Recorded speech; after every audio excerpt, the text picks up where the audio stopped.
Okay, folks, I want to welcome you to another post-game conversation where you get to hear directly from Tribe football alums. For this episode, we had Mr. Trevor Springman. How you doing, Trevor? Hey Dante, I'm doing really well. Glad to have a chance to talk to you today. Thanks for having me. Hey, thanks for coming on. I enjoyed sort of meeting you for the first time. Thanks, Michael, for introducing us. I enjoyed the baby story. I'm sure you'll get into that as well. Absolutely. So, without further ado, why don't we get into it? Tell everybody what position you played, your major, and the year you graduated. Yeah, so I was an offensive lineman. I played right guard. So I graduated after the winter of the 2013 season. And I think you had James Johnson on a couple months ago, and he was the left guard and I was the right guard. And I just laughed because he mentioned something about how they couldn't get him in a right-handed stance, which worked out great for me because I couldn't get in a left-handed stance. So that was just a natural place to be. And then my major, so I majored in applied math, actually at William and Mary. So that was because I had an interest in engineering growing up, and William Mary is a liberal arts school, no college of engineering, and so applied math was the next best thing. I'm going to be honest with you, Trevor. I didn't know they had applied math, so kudos to you. I think you're the second person, or maybe third, that has graduated something I didn't even know existed. That is awesome. That means you're really smart, and just talking to you so far, you definitely are, man. So that's so cool. Yeah, thanks.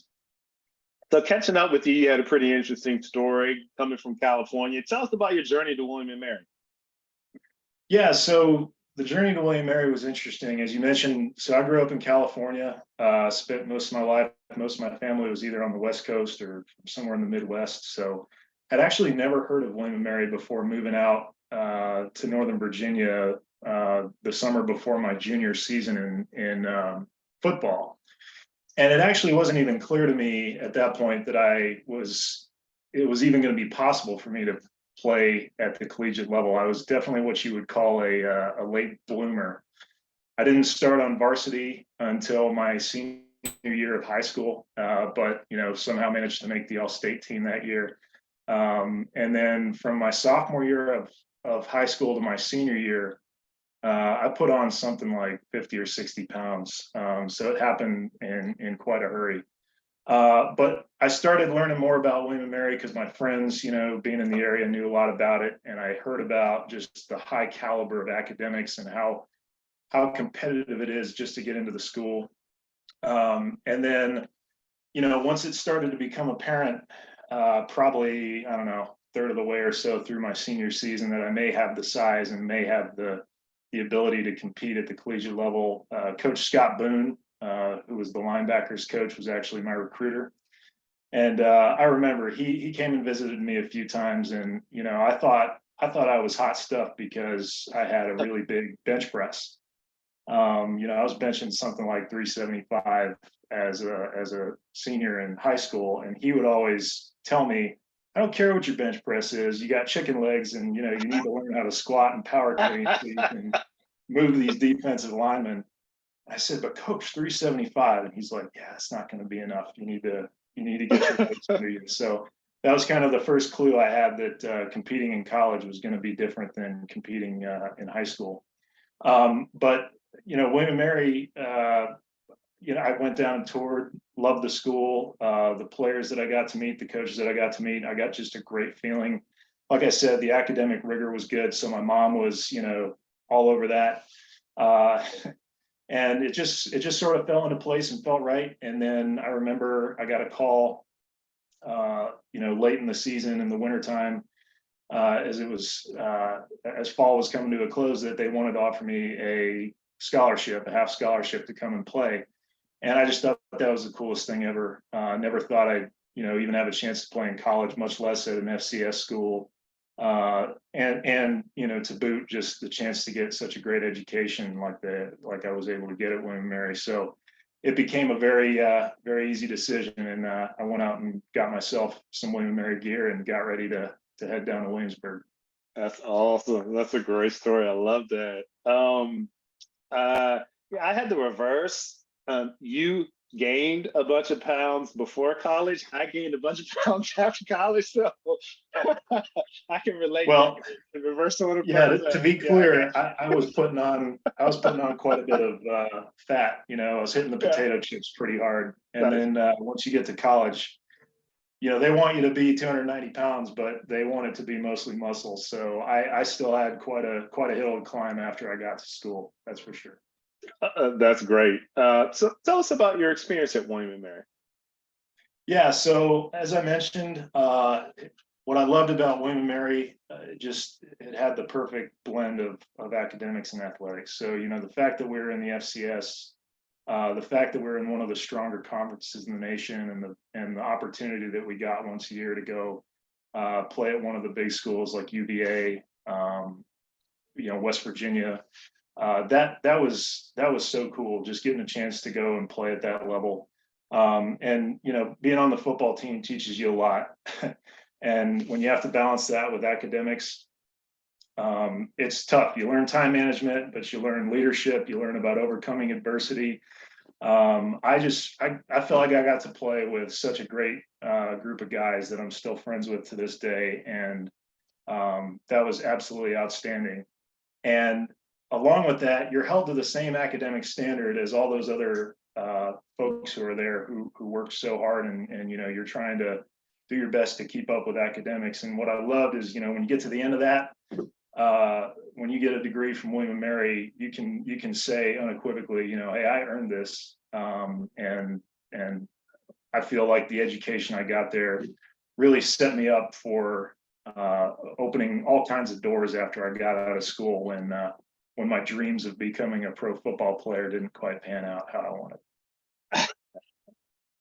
I think there are quite a few of us Yeah. sharing that experience, but no, I understand. So, after you played your last game, tell us about your journey from William and Mary to where you are today. Yeah, sure. So when you're 18, 19, 20 years old, and you're playing football, and at the collegiate level, you have dreams of going pro, right? And I was no different. So I didn't really have a backup plan. I said, I'm going to get this education, but I'm going to try and make a go of it. And I'll tell you what, by the end of my 5th year, I was competing at a pretty good level, but my body was worn down, and I felt like I just wanted to move to the next chapter. And let's see. So I'm trying to remember just how I got in touch, but I remember going to the Career Center and just trying to figure out what I was going to do with my math degree. And I started talking to all kinds of companies, had no idea what any of them did, or much less understood what I'd be doing from day to day.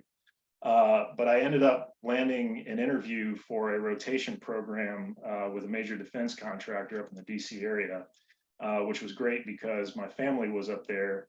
And so, I could go move home for a bit and stay near family while also getting my career going. And that ended up working out great for me. And like I said, it was a defense contractor, so I've been in federal contracting now for just about 10 years, primarily in defense and aerospace. But I've been a program manager for a big federal IT contract on the civilian side. But now I'm back working on the defense side, and I've really loved it. Learning just all there is to know about that business, and feeling like I'm supporting the nation's defense at the end of the day with some of the systems that we build. So it's really been a great experience, and I sort of chanced into it. It wasn't necessarily the plan that took me there, and so that's the thing that I tell guys is make sure you're reaching out to that alumni network, and you're talking to people about what path your career might take, and just learning about what you might like doing. And I had a young man reach out to me recently. He's a freshman this year, and he's interested in applied math. So he reached out to me on LinkedIn, to his credit, and I was really happy that he did that. I love having those kinds of conversations, because when I was in his shoes, he's way ahead of me. I'll put it that way. And And I think that's great. It's one of the awesome things about having an alumni network and, what you do and helping to keep us all connected. Yeah, the beauty of the network, man, is that so many of us, when we were in school, didn't have those opportunities like you talked. I guess the opportunity might have been there, but either you weren't really, tapped into it, and or whatever. And Yeah. the beauty of developing and nurturing the network is that you can get all kinds of things out of it. You and I went between our talks from federal contracting to kids to God knows what else, right? And so that's the great thing about the network, man. So kudos to you for bringing that up, and I wholeheartedly agree, of course. So Trevor, is there anything you want to leave us before we go, man? This has been great. Yeah, no, I want to, again, thank you, Dante, for doing what you do. I think it's so important because in addition to all the great things that come out of athletics and education and everything like that you get at William & Mary, the alumni network is so important. So I'm always happy to give back to guys wherever I can. So those like I mentioned, the guy that reached out to me recently, I really enjoyed our conversation, and I'm happy to do that anytime. And any of my peers out in the alumni network, it just would be great to stay connected. And I think what you're doing is outstanding. And just the lessons that these guys are going to learn from football. My O-line coach, he had so many of these things that we used to call Soldyisms, Coach Bob Soldrich. Some of them were hilarious. Some of them were great life lessons that, still ring in my head today, like always be a thumb pointer, always look at yourself. Don't point the finger, point the thumb, right? What can I do to be a better father, a better husband, a better man and member of society?